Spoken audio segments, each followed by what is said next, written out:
बच्चों लेक्चर 7 में indefinite integration के बारे में हमने बताया था। आओ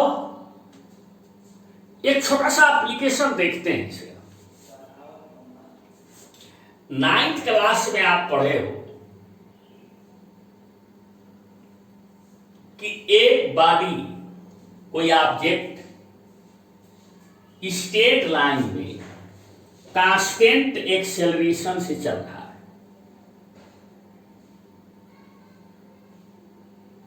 पढ़े हो क्या? जैसे कांस्टेंट एक्सेलरेशन में क्या होता है बच्चों, जैसे जब हम टाइम मेजर करना शुरू किए उस समय वेलोसिटी उसकी v की वैल्यू जो है u है। जैसे मान लो यहां से हम टाइम मेजर करना शुरू किए तो यहाँ टाइम बराबर 0 रखेंगे, टाइम इक्वल टू 0 रखेंगे और यहाँ पे वेलोसिटी सपोज करो 5 मीटर पर सेकेंड है। आफ्टर 1 सेकेंड 10 मीटर पर सेकेंड, आफ्टर 2 सेकेंड 15 मीटर पर सेकेंड, आफ्टर 3 सेकेंड 20 मीटर पर सेकेंड। तो every interval of time 1 second में आपने देखा कि वेलोसिटी में इंक्रीमेंट कितना हो रहा है 5 मीटर पर सेकेंड। तो कहेंगे कि 5 मीटर पर सेकेंड यानी 5 मीटर पर सेकेंड स्क्वायर का कांस्टेंट एक्सेलरेशन है। क्योंकि एक्सेलरेशन में डायरेक्शन भी होता है, तो कांस्टेंट एक्सेलरेशन में डायरेक्शन भी चेंज नहीं होना चाहिए, वैल्यू भी चेंज नहीं होना चाहिए। तो वैल्यू तो चेंज नहीं हुआ, मैग्नीट्यूड से चेंज नहीं हुआ, लेकिन डायरेक्शन चेंज नहीं होना चाहिए, इसलिए स्ट्रेट लाइन में मोशन होना चाहिए। 9th क्लास में यही बताया गया था। तो जैसे टाइम t इक्वल टू 0 पर वेलोसिटी की वैल्यू इनिशियल जब हमने टाइम को मेजर करना शुरू किया तो उस समय वेलोसिटी 5 मीटर पर सेकेंड थी। उसी तरह से जब हमने टाइम को मेजर करना शुरू किया, टाइम इक्वल टू 0 यहां हमने रखा, तो उस समय वेलोसिटी की वैल्यू जैसे यहाँ पे 5 मीटर पर सेकेंड रखे उसी तरह से यहाँ पे क्या है u है। तो एक टाइम पे वेलोसिटी की वैल्यू हमें मालूम है। अब हमें एक डिफरेंशियल इक्वेशन सॉल्व करना है। जानते हो क्या ये कांस्टेंट एक्सेलरेशन के बारे में क्या जानते हो? Rate of change in velocity with respect to time.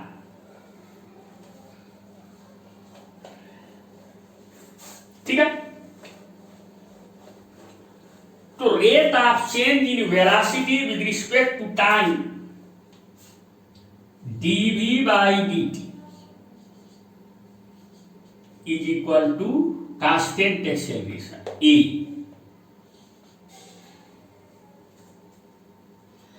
आपसे कोई कह दे कि ये एक डिफरेंशियल इक्वेशन है, इसको सॉल्व करो। चलो हम ऐसे लिख देते हैं, solve dv by dt is equal to a constant।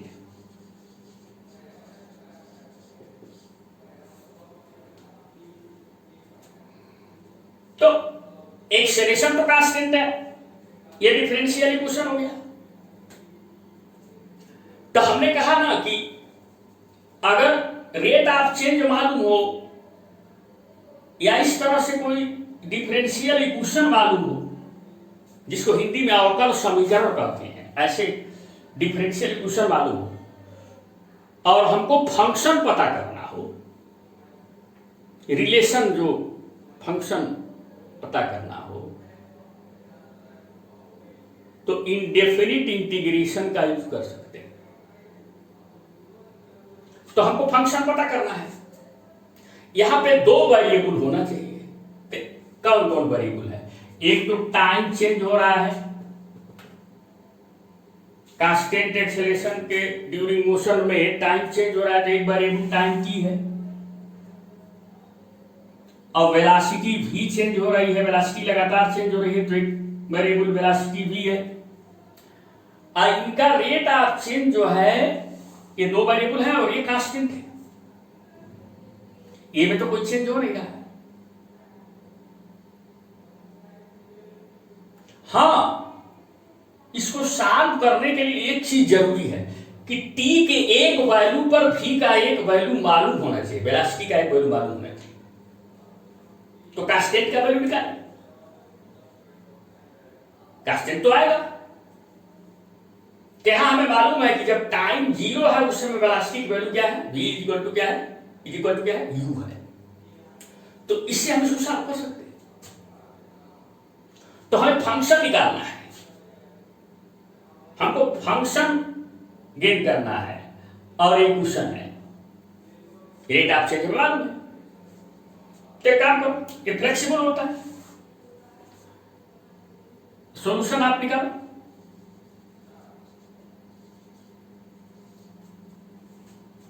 DV इसे क्रॉस से मल्टीप्लाई किया जा सकता है, हालांकि ये क्वांटिटी है लेकिन ये फ्लेक्सिबल होता है। ए डी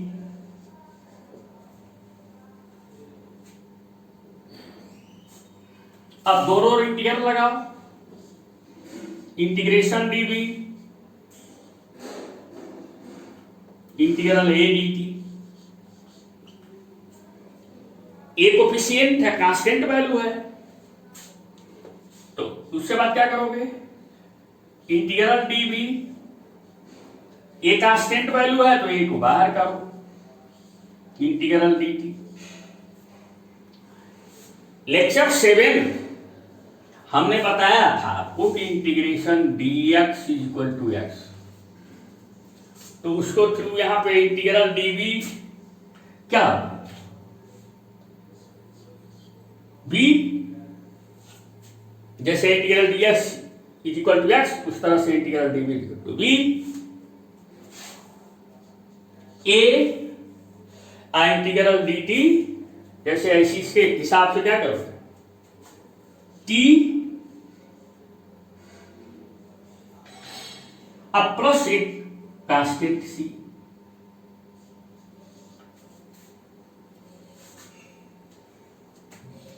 अब क्या है, अब यहां पे दो वेरिएबल v और t में रिलेशन आपको फंक्शन मिल गया, बट एक कांस्टेंट नहीं मिला। तो इसके लिए t के एक वैल्यू पे v का एक वैल्यू आपको लेक्चर 7 में हमने बताया, पता होना चाहिए। तो हमें मालूम है कि जब टाइम 0 थी, जब से हमने टाइम मेजर करना शुरू किया, उस समय वेलोसिटी की वैल्यू क्या है, ये v वेलोसिटी वेरिएबल है लेकिन इसका वैल्यू है u है, इनिशियल वेलोसिटी। व्हेन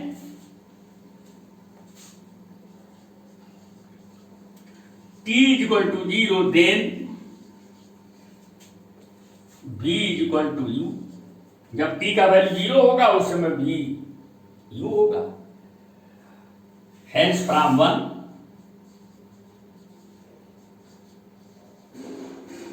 अब इसमें रख दो, या v की वैल्यू जब u रखो,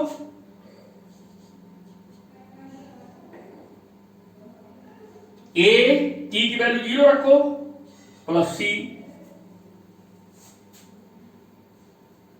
इट इंप्लाइज दैट ये तो 0 हो जाएगा, a इंटू 0 0, मीनिंग समझो। तो क्या हो गया, u is equal to c,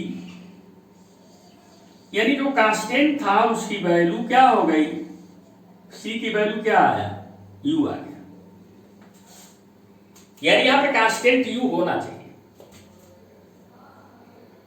अब by putting the value of c in question number 1 we have again from 1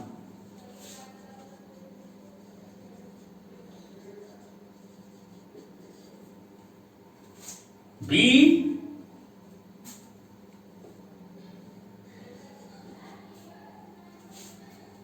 at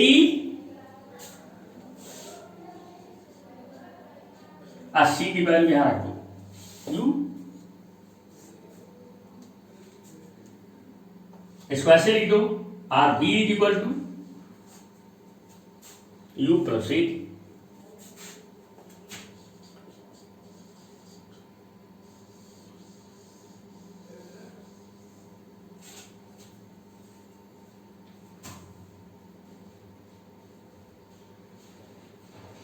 ये क्वेश्चन आपने 9th में पढ़ा होगा, v is equal to U plus A. तो ये फंक्शन किसमें है? u तो कांस्टेंट है, इनिशियल वेलोसिटी दो थे नहीं ना होगी, एक ही होगी। इनिशियल वेलोसिटी भी कांस्टेंट है, एक इनिशियल वेलोसिटी होगी, ए इज आल्सो कांस्टेंट है। वेरिएबल कौन है? v है और t है। अब डिस्प्लेसमेंट हुआ है s। अब एक सेकेंड, एक तो हमने ये सॉल्व कर लिया। अब हमें यस और टी में एक फंक्शन, एक डिफरेंशियल इक्वेशन बनाना है, डिस्प्लेसमेंट और टाइम।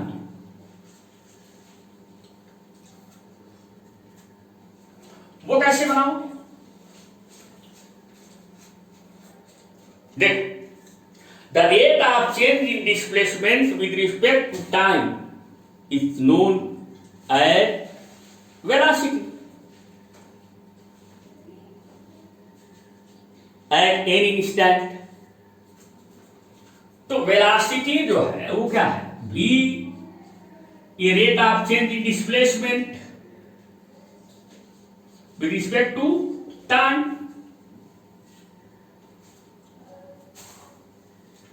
तो ये वेलोसिटी टाइम रिलेशन है, वेलोसिटी टाइम फंक्शन है, यू और ए कांस्टेंट है। अगर तुम्हें डिस्प्लेसमेंट और टाइम में अगर पता करना हो, एक काम करो, तो ये जो आप इसको मान लो इक्वेशन नंबर 2,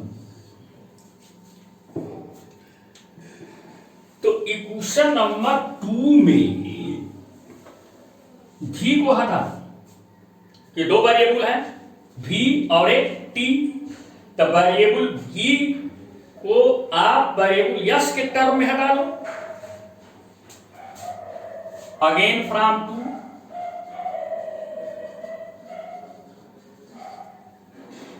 v को यस के टर्म में हटाओ, v के जगह पे क्या हो गया? ds by dt u plus is equal to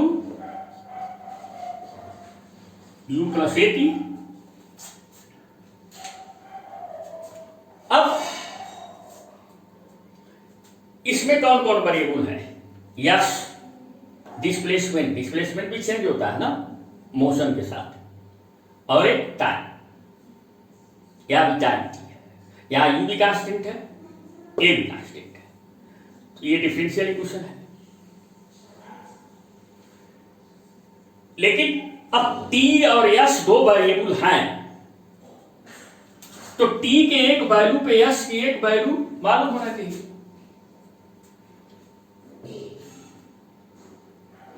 तो आपको मालूम है, जब टाइम आपने 0 शुरू किया था, यहीं से डिस्प्लेसमेंट हमने शुरू किया, यहीं से डिस्प्लेसमेंट माना है हमने। यहां पे डिस्प्लेसमेंट s इक्वल टू क्या है? 0 है।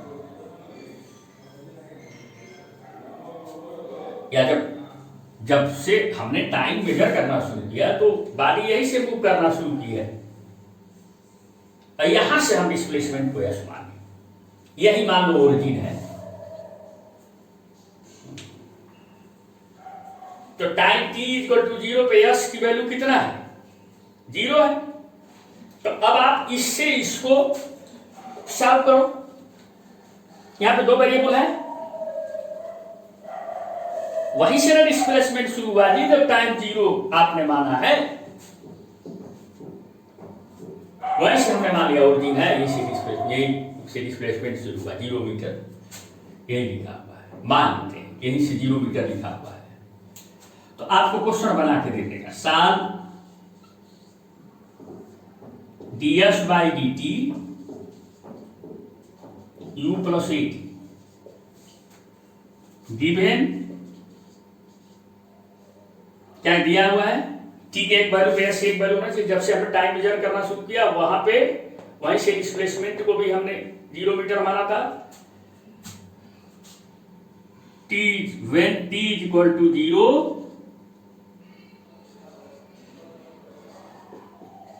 Then s equal to D.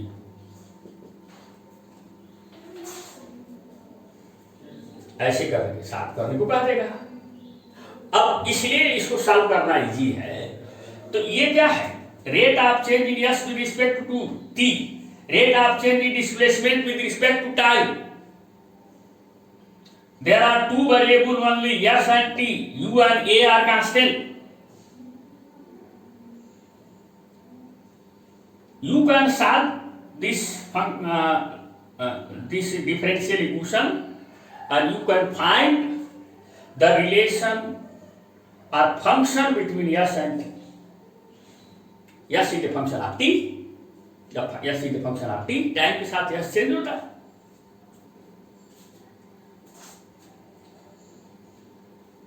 अब साथ चलो भाई इसको भी साथ कर, हमने बना लिया।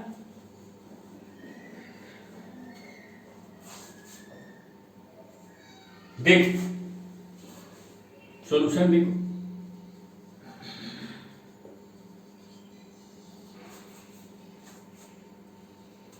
देखो ds by d t u plus a t, cross multiply कर दो, ds equal to u plus a t, इसे क्रॉस मल्टीप्लाई करो dt, इसके बाद ds इक्वल टू dt इधर ले आओ, अंदर ले जाओ, u dt अब plus a T d t,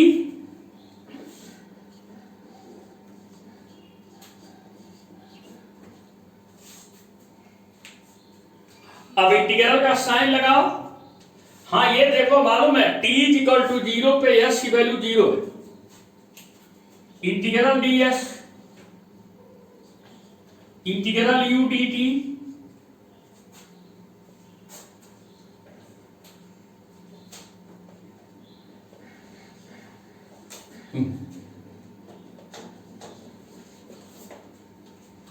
अब प्लस इसमें भी इंटीग्रेशन का साइन लगाओ, integral A T d t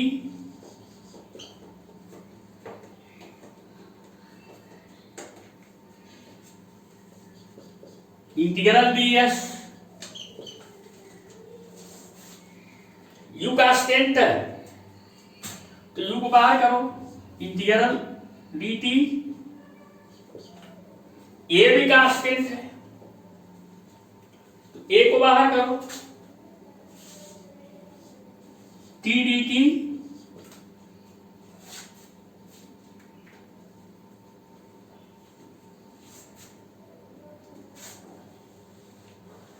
अब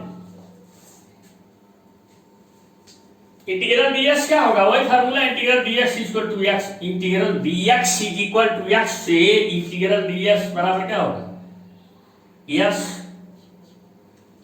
इसी हिसाब से इंटीग्रल dt क्या होगा t, इसमें कौन सा फार्मूला लगाओगे, ये वाला इंटीग्रल x पर n dx, x पर n plus 1 by n plus 1, ये वाला बताया था ना लेक्चर 7 में, इस पे लगा दो। ये t पर 1 है ना, तो t पर 1 प्लस 1 बटा 1 प्लस 1 अपान 1 प्लस 1, अब प्लस से कांस्टेंट लगा दो, s is equal to ut, ये क्या हो जाए 1 प्लस 1 2, 1 बाई 2 a, तो t पर 1 प्लस 1 हो जाएगा t स्क्वायर, अब प्लस कांस्टेंट हो गया।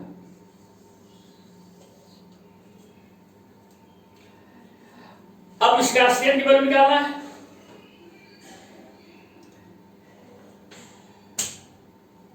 तो कैसे निकालोगे, हमें क्या मालूम है, एक t के वैल्यू पर एक s का वैल्यू मालूम होना चाहिए।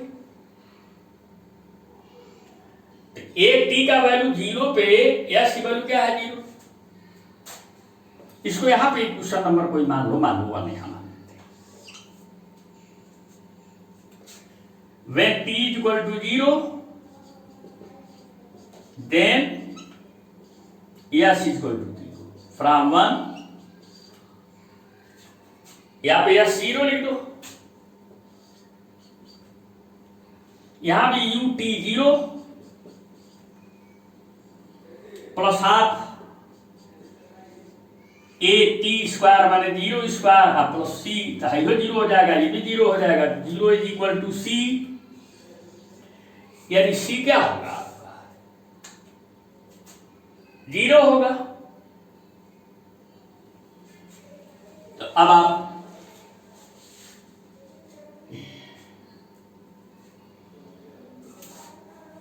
अगेन फ्रॉम 1,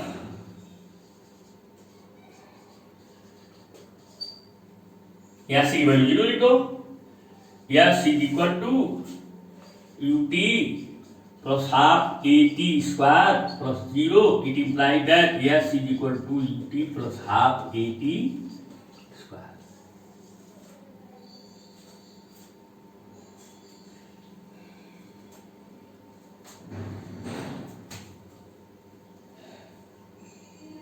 ये क्वेश्चन भी आपने सुना 9th क्लास में पढ़े हो।